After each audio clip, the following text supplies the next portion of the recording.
आजमगढ़ में राष्ट्रीय पत्रकार संघ भारत के तत्वाधान में आजमगढ़ जनपद में नए पदाधिकारियों के गठन एवं सम्मान समारोह का भव्य आयोजन किया गया। कार्यक्रम में प्रदेश अध्यक्ष डॉक्टर अशोक चौहान की गरिमामयी उपस्थिति में बड़े उत्साह और धूमधाम के साथ संपन्न हुआ। इस अवसर पर प्रदेश अध्यक्ष डॉक्टर अशोक चौहान ने नए पदाधिकारियों की घोषणा करते हुए संगठन को और अधिक सशक्त बनाने का आह्वान किया। उन्होंने कहा कि राष्ट्रीय पत्रकार संघ भारत निरंतर प्रगति के पथ पर अग्रसर है और संगठन को मजबूत करने में सभी नवनियुक्त पदाधिकारियों की महत्वपूर्ण भूमिका होगी। यह चयन राष्ट्रीय अध्यक्ष जगदीश सिंह एवं राष्ट्रीय अध्यक्षा महिला विंग की पूनम सिंह के हाथों को मजबूत करने की दिशा में एक सराहनीय कदम है। नवनियुक्त पदाधिकारियों में जिलाध्यक्ष दिनेश चंद्र श्रीवास्तव, महिला जिलाध्यक्ष पूजा सिंह और पुनः वापसी कार्यवाहक प्रदेश अध्यक्ष दीपक उपाध्याय, प्रदेश प्रभारी संदीप श्रीवास्तव, प्रदेश संगठन मंत्री रामजीत गुप्ता, प्रदेश मीडिया प्रभारी शिखा रावत, जिला प्रभारी महिला विंग आरती गिरी, नवनियुक्त कार्यवाहक जिला अध्यक्ष मीरा यादव, पूर्वांचल मीडिया प्रभारी प्रीति चौहान, प्रदेश सचिव शिव प्रकाश चतुर्वेदी, मंडल उपाध्यक्ष उमेश राय, जिला मंत्री एवं legal adviser Shishupal Dubey, media प्रभारी आजमगढ़ अमित खरवार, जिला उपाध्यक्ष सत्यम विश्वकर्मा, शरद गुप्ता, बबलू कुमार, जिला सचिव एसके शर्मा, जिला प्रभारी रामेश्वर विश्वकर्मा, प्रदेश उपाध्यक्ष डॉक्टर एसबी शर्मा, सदस्य राकेश कुमार, नागेंद्र मौर्य तथा आजमगढ़ नगर अध्यक्ष श्याम नारायण मौर्य सहित अनेक पदाधिकारी एवं सदस्यगण उपस्थित रहे। कार्यक्रम को संबोधित करते हुए प्रदेश अध्यक्ष डॉक्टर अशोक चौहान ने कहा कि राष्ट्रीय पत्रकार संघ भारत आज विश्व के 56 देशों में अपनी पहचान बना चुका है और यह संगठन दुनिया का चौथा सबसे बड़ा पत्रकार संगठन बन चुका है। उन्होंने बताया कि देश के 22 राज्यों में संगठन सक्रिय रूप से कार्य कर रहा है। आजमगढ़ इकाई ने भी संगठन की मजबूती को साबित कर दिया है। उन्होंने अभी घोषणा की कि शीघ्र ही राष्ट्रीय अध्यक्ष जगदीश सिंह और राष्ट्रीय अध्यक्षा महिला विंग पूनम सिंह के आगमन पर सभी पदाधिकारियों को आईडी कार्ड प्रमाण पत्र प्रदान कर सम्मानित किया जाएगा।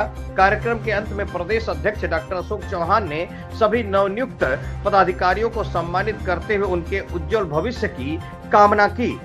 रिपब्लिक 9 इंडिया से प्रीति चौहान की खास रिपोर्ट।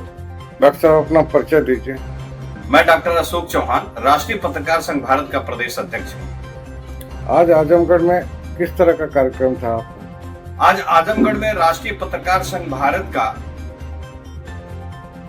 कार्यक्रम था जिसमें हमारे नए पदाधिकारियों का चयन करना था और उनका सम्मान भी करना था।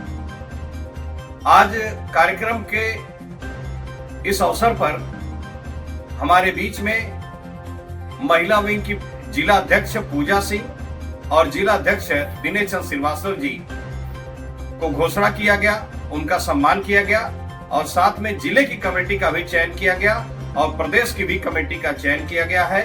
और इस कमेटी के चयन से और गठन से हम बहुत ही खुश हैं। हमारा संगठन दिनों दिन रात चौगुना जो है तरक्की कर रहा है और राष्ट्रीय पत्रकार संघ भारत का दुनिया में डंका बज रहा है। आज उसी कड़ी में उत्तर प्रदेश के आजमगढ़ जिले में राष्ट्रीय पत्रकार संघ भारत के नए पदाधिकारियों का चयन करके राष्ट्रीय अध्यक्ष जगदीश सिंह और राष्ट्रीय अध्यक्षा पूनम सिंह के हाथों को, उनके सपनों को साकार करने का हम लोगों ने काम किया है। उनके हाथों को मजबूत करने का काम किया है और एक एक कड़ी जोड़ करके राष्ट्रीय पत्रकार संघ भारत को हम लोग आगे बढ़ाने का काम कर रहे हैं। धन्यवाद। दीजिएगा मैडम। मैं पूजा सिंह, टॉक शो की ब्यूरो चीफ, और आज मुझे राष्ट्रीय पत्रकार संघ भारत की महिला मोर्चा का जिला अध्यक्ष चुना गया है, जिसके लिए मुझे अपार खुशी हो रही है कि मुझे इस योग्य चुना गया और मुझे इस पद को ग्रहण करने का मौका। मैडम, पत्रकार हितों के लिए क्या कहना चाहेंगे? देखिए, सबसे पहली चीज तो पत्रकार अपने आप में ही इतना पावरफुल वर्ड है कि जैसे हम आर्मी, नेवी, एयरफोर्स की तुलना किसी से नहीं कर सकते, उसी तरह पत्रकारिता समाज की भी तुलना किसी से नहीं की जा सकती। और हमारे पास कलम रूपी ऐसा वेपन, ऐसा शस्त्र है जिससे हम दुनिया को विजय प्राप्त भी करा सकते हैं और उसे पराजित भी कर सकते हैं। तो हम पत्रकार के लिए बोलेंगे कि हम बहुत सौभाग्य की बात है कि हमारे नाम के आगे पत्रकार जुड़ा हुआ है। अच्छा, देखा जाए तो विश्व के चौथे स्तंभ कहे जाने वाले पत्रकारों में महिला भी बहुत चढ़ बढ़ करके जो है कि भागीदारी ले रही हैं, पत्रकार बन रही हैं। महिलाओं के लिए क्या कहना चाहेंगे मैडम? जैसे कि वर्ल्ड का 4th पिलर कहे जाने वाली मीडिया जो है, जिसमें वुमेन्स का अगर पावर देखा जाए तो बहुत समय से, जब हमारा देश आजादी नहीं पाया था, उस समय से महिला पत्रकार की बहुत बड़ी भूमिका रही और महिला पत्रकारिता ने हमारी आजादी में और आजादी के बाद में और देश में हुई किसी भी कंट्रोवर्सी में एक बहुत बड़ा मील का पत्थर जिसे कहा जाता है वह साबित हुई। तो आज भी हम चाहेंगे कि महिलाओं को भी पत्रकारिता में इतना आगे का दर्जा हमारे इंडिया में दिया गया है और हमारे जिले में भी दिया जा रहा है, जिसके लिए हम महिला वर्ग बहुत ही गौरवान्वित है और हम चाहेंगे कि आगे चल के हम पुरुष पत्रकारों से भी ज्यादा महिला पत्रकार जो हैं वो काम करें जिलों में और हमारा नाम जाना जाए। पत्रकार सुरक्षा को लेकर क्या कहना चाहेंगे? देखिए, पत्रकार सुरक्षा तो इस समय बहुत बड़ा कंट्रोवर्सी का टॉपिक है, लेकिन पत्रकार सुरक्षित हैं। हमें किसी से डरने की जरूरत नहीं और हमें किसी से सुरक्षा मांगने की जरूरत नहीं है। हम अगर सारे लोग, सारे जाति धर्म और सारे चैनल मीडिया, इलेक्ट्रॉनिक मीडिया और पेपर मीडिया का अगर भेदभाव हटा के एकजुट मिलकर काम करें तो हमें नहीं लगता कि किसी का भी डर, किसी प्रशासन, किसी गुंडा बदमाश या किसी राजनीतिक दल का हमारे ऊपर प्रभाव पड़ेगा। हम खुद इतने प्रभावशाली हैं कि हम दूसरों को प्रभावित कर सकते हैं, कोई हमें प्रभावित नहीं कर सकता। पत्रकार एक तरह से कह लिया जाए तो एक निराश्रित, मतलब कोई तनख्वाह, कोई पेंशन, कोई तनख्वाह नहीं मिल रहा है, फिर भी वो समाचार को संकलन करने के लिए अपने आप को सर पे कफन बांध के फील्ड में निकलता है। तो थोड़ा सा देखा जाए मैडम, तो क्या उनको सरकार से कुछ तो सुरक्षा या सुविधा या उनके लिए कुछ तो ऐसा होना चाहिए? उसका भी जीवित का उपार्जन है, उसके परिवार है, उस पर क्या कहना चाहेंगे? देखिए, सबसे पहली बात तो ये है कि जो पत्रकारिता है वह कोई व्यवसाय नहीं है। हाँ, हम कोई जॉब नहीं कर रहे हैं, हम समाज के लिए काम कर रहे हैं और जो समाज के लिए काम करता है तो सरकार का ये उत्तरदायित्व है कि हमारे प्रोटेक्शन और हमारे जीविकोपार्जन के लिए वो बिल्कुल इस बारे में विचार करें और इस बारे में हम एक याचिका दायर करें। और सरकार को चाहिए कि जो भी पत्रकार समाज को आगे बढ़ाने, उसकी दुख मुसीबत को बताने और सारी कंट्रोवर्सीज को रोकने के लिए काम करते हैं, उनके लिए एक फंडिंग तय करें और जो कि सभी पत्रकारों में जो कि काम करते हैं बिना दलाली के, निष्पक्ष भाव से, समाज में बिना डरे सर पे कफन बांध के, उनके लिए उसको डिस्ट्रीब्यूट किया जाए ताकि उनकी भी जीविका आगे बढ़े और वो हमेशा समाज। मैडम, हमारा पत्रकार साथी कहीं न कहीं दुर्घटनाओं का शिकार हो जाता है, कहीं न कहीं माफियाओं का शिकार हो जाता है, तो ऐसी दशा में क्या पत्रकार सुरक्षा कानून लागू होना लाजिब है या क्या?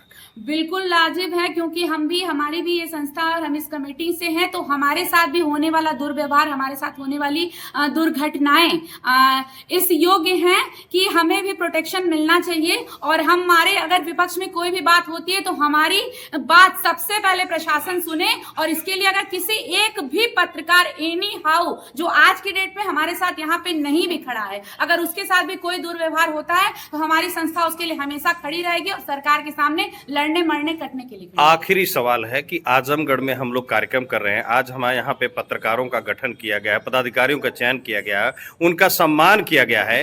स्थानीय प्रशासन को क्या कहना चाहेंगे? पत्रकारों के साथ किस तरह का उनका व्यवहार और रवैया होना चाहिए? पत्रकारों का क्या अवसर? पहले तो मैं प्रशासन को बहुत ही धन्यवाद कहना चाहूंगी कि प्रशासन अच्छी रहती है तो जिले में शांति रहती है। दूसरा, मैं सेकंड ऑफ ऑल ये कहना चाहूंगी कि पत्रकार, जैसे आज हम लोगों ने कमेटी का गठन किया, हम लोग भी आपकी तरह ही समाज के लिए काम करेंगे। आपके पास वेपन पकड़ने का लाइसेंस है, हमारे पास जो कलम रूपी वेपन है उसको पकड़ने का लाइसेंस हमारी पत्रकारिता में हमें एड ऑन करने से मिला है। तो हम प्रशासन से जाएंगे, आप पूर्ण रूप से हमारा सपोर्ट करिए और हम पूर्ण रूप से आपके साथ 24/7 खड़े रहेंगे। दे दीजिएगा सर। मैं दिनेश सिंह श्रीवास्तव, दैनिक भास्कर विरोधी, वर्तमान समय में मैं राष्ट्रीय भारत पत्रकार संघ का अध्यक्ष हुआ हूँ, जिलाध्यक्ष। आज आप राष्ट्रीय पत्रकार संघ भारत के जिलाध्यक्ष चुने गए हैं, आप क्या कहना चाहेंगे उसके लिए और पत्रकारों के हितों के लिए क्या कहना चाहेंगे? मैं तो जब था और जब हूँ तब तो मेरी जिम्मेदारियां और बढ़ गई, नहीं था तब भी मैं इन लोगों के लिए लड़ा करता था या इन लोगों के बीच में मैं रहता था या इनकी जो भी मदद हो सकती थी हम लोग करते थे। और अब तो एक जिम्मेदारी के पद पे आ गया हूँ तो मैं चाहूँगा कि हमारे द्वारा किसी का उत्पीड़न अगर हो रहा है तो उसमें हम लोग सर्वोपरि रहें और उसको निपटाया जाए एक संगठन के माध्यम से। जब वर्तमान समय में जो ये जो प्रशासन है पत्रकारों को कहीं न कहीं स्वतंत्र रूप से काम करने नहीं दे रहा है, इस पर क्या कहेंगे? नहीं, ये तो उनकी अपनी मानसिकता है, लेकिन ये है कि पत्रकार हमेशा स्वतंत्र रहा है, उनके रोकने से कोई नहीं रुक पाएगा और हमें जैसे काम करना है वैसे हम करेंगे। ठीक है, उनके लगाम लगाने से थोड़ी परेशानियां होंगी, लेकिन ये है कि ये बहुत दिन तक चलेगा नहीं, किसी की बकौती नहीं है ये। आए दिन पत्रकारों के साथ जो है दुर्घटना हो जा रहा है, दुर्व्यवहार किया जा रहा है, कहीं न कहीं पत्रकारों को मतलब एक तरह से कहा जाए तो मार भी दिया जा रहा है, हत्या कर दिया, उस पर क्या कहना चाहेंगे? नहीं, ये तो बहुत दुर्भाग्यपूर्ण बातें हैं और हम लोग चौथे स्तंभ कहे जाते हैं, जैसा कि हम लोग को मान्यता मिली हुई है।